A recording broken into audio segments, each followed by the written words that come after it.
नमस्कार दोस्तों, आप सभी का स्वागत है हमारे इस YouTube चैनल सरस्वती जी के क्लासेस में।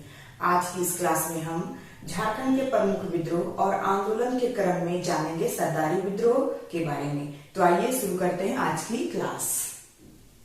सरदारी आंदोलन। सरदारी आंदोलन जो है इसका टाइम पीरियड है 1858 से लेकर 1895 ईस्वी।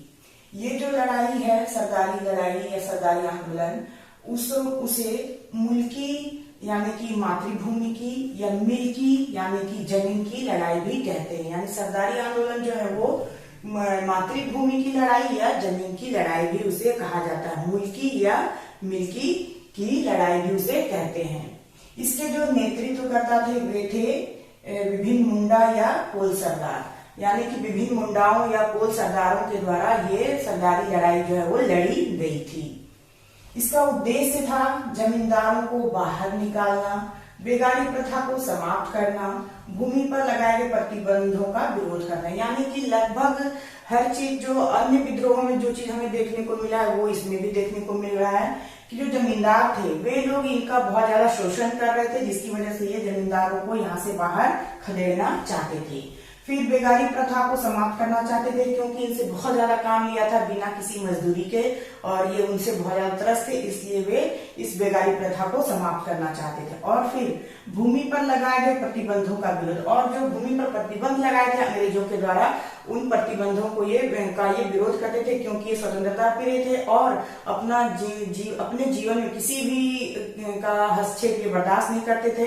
इसलिए ये चाहते थे कि जो प्रतिबंध उनकी जमीनों पर लगाए गए, उनकी भूमि पे लगाए गए हैं और उनसे जबरन जो काम करवाए जा रहे हैं उनकी जमीन पे, उनसे उन प्रतिबंधों से वे आजाद हो जाए। और इसके लिए उन्होंने लड़ाई का रास्ता अपनाया, विरोध का रास्ता अपनाया और विद्रोह किया, और ये था सरदारी विद्रोह। फिर ये जो आंदोलन हुआ सरदारी आंदोलन, ये 3 चरणों में हुआ था।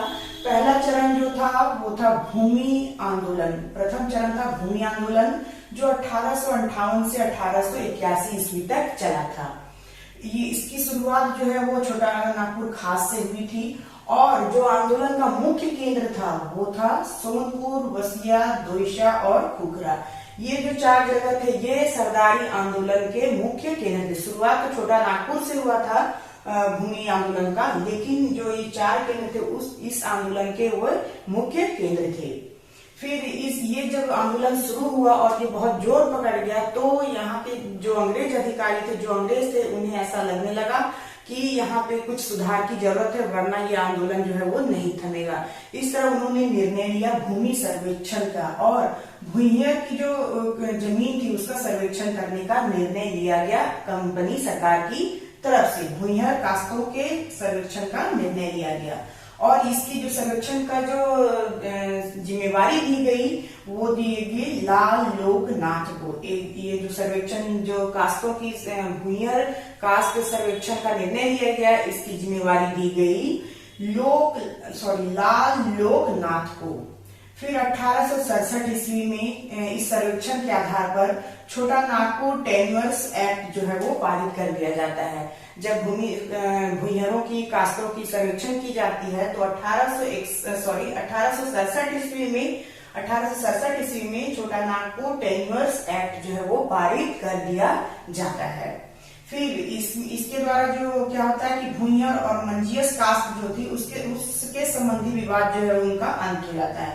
यानी कि भूमि के बहुत सारे प्रकार थे, जैसे कि जमीनों के जो प्रकार थे वे थे राजहंस, मंझियस, कोड़कर, भुइहरी और खुटकटी। ये जमीनों के प्रकार थे। लेकिन जो ये 1867 का छोटा नागपुर टेन्योर्स एक्ट पारित हुआ, उसमें जो विवाद का अंत हुआ वो सिर्फ किसका हुआ, तो हुआ भुइहरी जमीन का और मंझियस जमीन का। ये 2 जमीनों के जो विवाद थे उसका अंत हो गया छोटा नागपुर टेन्योर्स एक्ट के द्वारा 1867 में जो पारित किया गया था उसके द्वारा। लेकिन और जो जमीनें थी उसका विवाद बना हुआ रह गया, जैसे कि राजहंस कौन सा जमीन होता था, तो राजाओं की जमीन जो बाद में रैयतों को वितरित की गई थी उससे वो राजहंस जमीन थी। मंझियस जो थी वो थी जमींदारों की जमीन, यानी कि यहाँ का विवाद समाप्त हुआ था। फिर कोड़कर एक प्रकार था जो कि सदामों की जमीन थी। सदाम वे थे जो गैर आदिवासी थे, वे सदाम थे, और कोड़कर जो है उनकी जमीनें होती थी। भुइंहरी जमीन जो थी वो उरांव की जमीन थी। उरांव की जमीन को भुइंहरी जमीन कहा जाता था। और खुटकट्टी एक प्रकार था जो कि मुंडाओं की जमीन थी। तो यहाँ पे सिर्फ दो जमीनों के विवाद का अंत हुआ था। एक था मंझियस जमींदारों की जमीन और दूसरा था भुइंहरी जमीन जो कि उरांव की जमीन थी। बाकी राजहंस, कोड़कर और खुटकट्टी इन जमीनों के विवाद जो है जैसे के तैसे बने ही रहे। फिर आया दूसरा चरण। दूसरा चरण जो है उसको कहा गया पुनर्स्थापना आंदोलन। जो दूसरा चरण था सरदारी आंदोलन का, उसका नाम दिया गया पुनर्स्थापना आंदोलन। ये चला था 1881 से 1890 ईस्वी तक। इसमें क्या हुआ था कि जो मुख्य जोर दिया गया था पुराने मूल्यों की पुनर्स्थापना पे, जो पारंपरिक पुराने मूल्य थे उनकी पुनर्स्थापना पर इसमें जोर दिया गया था। 1879 में मुंडाओं ने एक याचिका में दावा किया था कि छोटा नागपुर खास जो है वो उनका है। मुंडाओं के द्वारा ये दावा किया गया 1879 में कि छोटा नागपुर खास जो है वो मुंडाओं का है। और 1881 ईस्वी में जॉन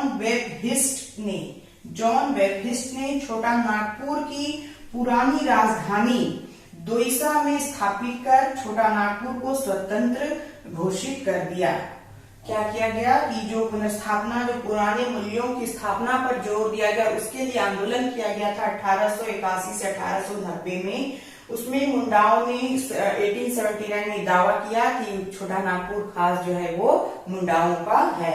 साथ ही 1881 ईस्वी में वेबहिस्ट ने छोटा नागपुर की जो पुरानी राजधानी थी वो दोईसा में स्थापित कर दी और छोटा नागपुर को स्वतंत्र घोषित कर दिया। किसने घोषित कर दिया था? तो जॉन वेबहिस्ट ने 1881 में। और इस तरह से सभी फिर ये आंदोलन इसी तरह चलता रहा और अंततः ये जितने भी नेता इस आंदोलन में, पुनर्स्थापना आंदोलन में भाग लिए थे, वे सभी पकड़े गए और ये यहीं पे रुक गया। फिर आता है इसका तीसरा चरण। तीसरा चरण जो है वो राजनीतिक आंदोलन के नाम से जाना जाता है। सरदारी आंदोलन का तीसरा चरण जो है वो राजनीतिक आंदोलन के नाम से जाना जाता है। इसका टाइम पीरियड है 1890 से 1895 ईस्वी। इस आंदोलन का जो स्वरूप था वो राजनीतिक था, यानी कि अब ना वो भूमि आंदोलन रहा, ना वो पुनर्स्थापना आंदोलन रहा, अब वो राजनीतिक आंदोलन में बदल चुका था। इसके द्वारा क्या किया गया कि जो आदिवासी जो थे वो हर तरफ से उनको निराशा हाथ लग रही थी। क्यों? क्योंकि वे अपनी जमीनों को पाना चाहते थे लेकिन उनके पास कोई उपाय नहीं था। यहाँ तक कि उन्होंने ईसाई धर्म को भी स्वीकार करना शुरू कर दिया। वे ईसाई धर्म भी स्वीकार करने लगे इस लालच में कि शायद उनकी जो जमीनें हथिया ली गई थी वो उन्हें वापस मिल जाएगी, लेकिन ऐसा नहीं हुआ और उन्हें हर तरफ से क्या हुआ? निराशा ही हाथ लगी थी। जमीनों को वापस पाने के लिए ईसाई भी बने लेकिन कुछ हासिल उन्हें नहीं हुआ। वे हर तरफ से निराश ही हुए और इस तरह से वे जब न्यायालय में भी गए तो वहां पे कलकतिया के जो वकील थे उन्होंने उनसे बहुत सारे रुपए, लगभग 1 लाख रुपए इन आदिवासियों से ऐंठ लिए और इन्हें किसी तरह का न्याय नहीं दिया गया। इस तरह से आदिवासियों का जो मोह था, जो विश्वास था न्यायालय के ऊपर और अंग्रेजों के कंपनी के ऊपर, वो भंग हो गया। मिशनरियों के ऊपर से उनका मोह भंग हो गया क्योंकि वो मिशनरियों के चक्कर में आके ईसाई बन रहे थे अपनी जमीनों को पाने के लिए और इस तरह से उनका मोह जो है वो लास्टली भंग हो जाता है मिशनरियों से आदिवासियों का। और आदिवासियों ने ये निर्णय किया कि अब वे विदेशियों और परदेशियों को मार डालेंगे, यानी विदेशी और परदेशी जो है आदिवासियों के द्वारा मार दिए जाएंगे। और इसी एवज में उन्होंने 1892 ईस्वी में षड्यंत्र भी रचा था विदेशियों को मारने का, लेकिन ये षड्यंत्र उनका जो है वो असफल रहा। अंततः उन्हें एक सुदृढ़ नेतृत्वकर्ता की जरूरत थी और उन्हें मिल जाते हैं बिरसा मुंडा से, उनकी भेंट हो जाती है और इस तरह उन्हें एक सुदृढ़ नेतृत्वकर्ता की प्राप्ति होती है। और बिरसा मुंडा के नेतृत्व संभालने के साथ ही इस आंदोलन को एक ठोस राजनीतिक कार्यक्रम मिल जाता है। सरदारी आंदोलन को बिरसा मुंडा के नेतृत्व के मिलने के साथ ही उन्हें एक ठोस राजनीतिक कार्यक्रम मिल जाता है। और इस तरह से जो सरदारी आंदोलन था वो बिरसा आंदोलन में विलय कर लिया जाता है। सरदारी आंदोलन का विलय हो जाता है बिरसा आंदोलन में, और अंत भी बिरसा आंदोलन के साथ हो, यानी बिरसा आंदोलन के साथ साथ सरदारी आंदोलन चलता है, और जब बिरसा आंदोलन का अंत होता है तो इसके साथ सरदारी आंदोलन का भी अंत जो है वो हो जाता है। लेकिन इससे इसकी गरिमा कम नहीं होती है। सरदारी आंदोलन जो था वो अपना राज्य अपनी अस्मिता का प्रस्थान बिंदु माना जाता है। सरदारी आंदोलन को अपना राज्य अपनी अस्मिता का प्रस्थान बिंदु भी माना जाता है। इसने ही, सरदारी आंदोलन ने ही पृथक झारखंड की परिकल्पना का बीज बोया था। अगर देखा जाए तो पृथक झारखंड की परिकल्पना का बीज जो है वो सरदारी आंदोलन के चलते ही बोया गया था, और इस तरह से ये आंदोलन जो है यहाँ पे समाप्त हो जाता है। तो आज के लिए बस इतना ही। नेक्स्ट वीडियो में हम फिर मिलते हुए हमारे बचे हुए विद्रोह के साथ। तब तक के लिए धन्यवाद। जय हिंद, वंदे मातरम।